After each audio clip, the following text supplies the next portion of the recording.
Today's morning devotional. We must believe in him.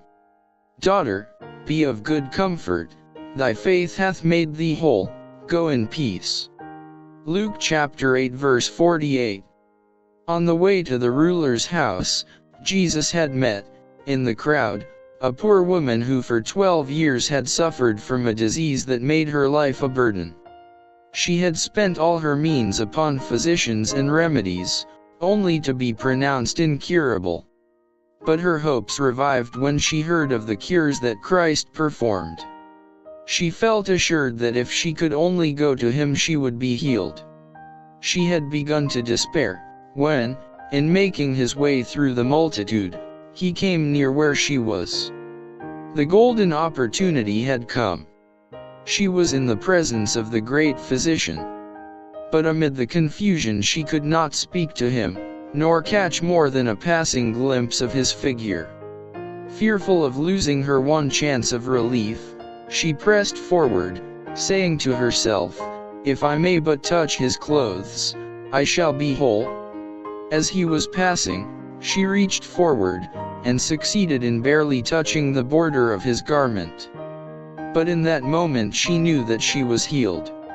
In that one touch was concentrated the faith of her life, and instantly her pain and feebleness gave place to the vigor of perfect health.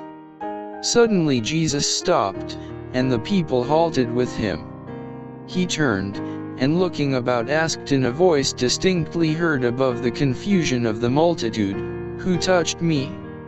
The Savior could distinguish the touch of faith from the casual contact of the careless throng. Such trust should not be passed without comment.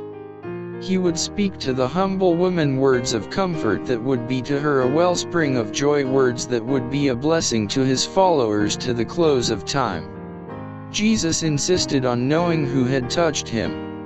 Finding concealment vain, she came forward tremblingly, and cast herself at his feet. With grateful tears she told the story of her suffering, and how she had found relief.